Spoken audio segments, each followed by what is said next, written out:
Let's go on to the next question. I don't like the way that Excel formats dates. How do I make a date look the way that I want? Well, the first thing that I would recommend to get a date that look the way you want is maybe to go visit her hairdresser. Oh, that's not the kind of date you were talking about? Oh, I'm sorry. Okay. In Excel, if you type something into a cell that looks like a date, for example, 5/97, Excel automatically formats that as May-97. This is the default month and year format for a date. Excel, however, has hundreds of different ways that you can get a date to look. To format a date exactly the way you want, once again, go to the Format menu and choose Cells. And notice here that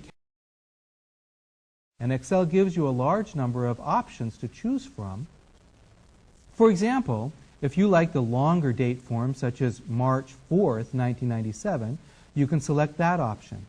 Now, there's an interesting way to control even more if you want to, and that is once you select the format that's close to what you want, click down here on the Custom category. This shows a box which has a special code giving you the format that was used to generate that format. Here, the MMMM spells the month out entirely, D gives you the day of the month, and YYYY gives you the year of the month. So let's suppose that you like this date, except for that rather than say March 4th, 1997, you just want to say March 4th, 97 without the 19 in front of it. So select the one that's close, then go to Custom, and you can kind of guess what you need to do. Rather than show 4 years of the year, you only want to show 2. And now you can see up in the sample that it's May 1st, 97. That's the one you want. Click OK. And now you can see the date as May 1st, 97, which is what you wanted.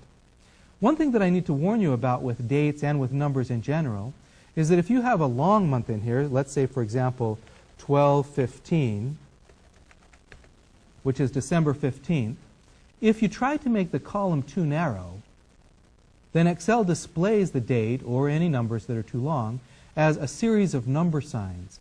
You always need to make sure, if you're going to put a formatted number into a cell, or any number for that matter, that you make the column wide enough to show the value. A shortcut for making the column just wide enough is, rather than dragging and trial and error finding the length, double-click right on the border between the two columns. That makes the cell just wide enough to show everything inside that column.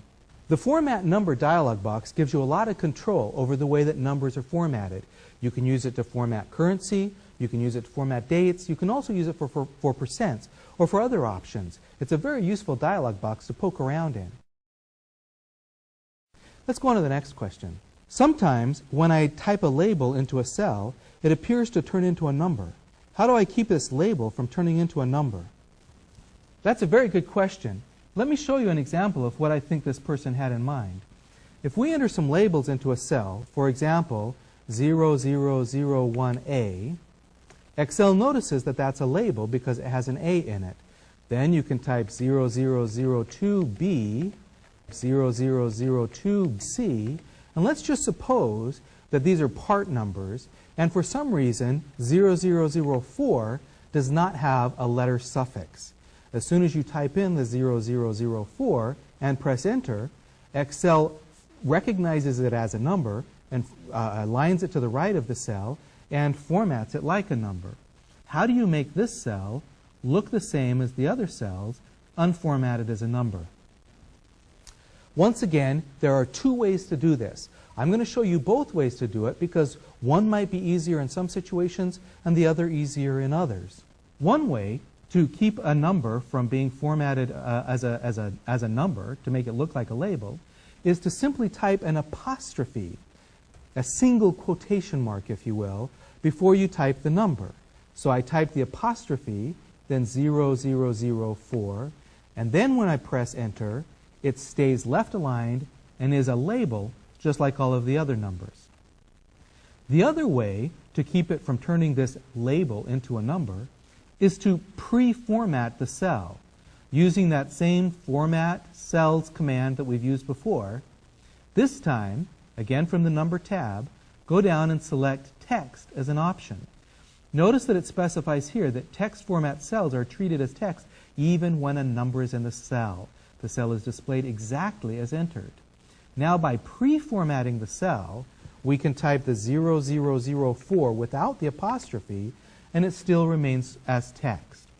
One advantage of doing the pre-format is that you can select an entire column and format the entire column all at once as text,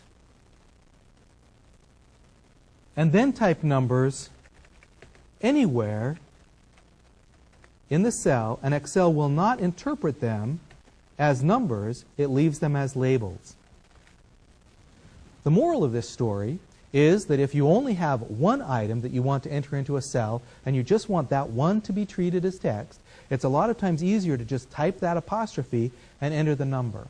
On the other hand, if you've got a large range that you need to enter values that might or might not be interpreted as numbers, it's easier to select the whole range, choose the Format Cells command, specify text as the format, and then Excel will ignore any interpretation that it normally does to the values when you enter them.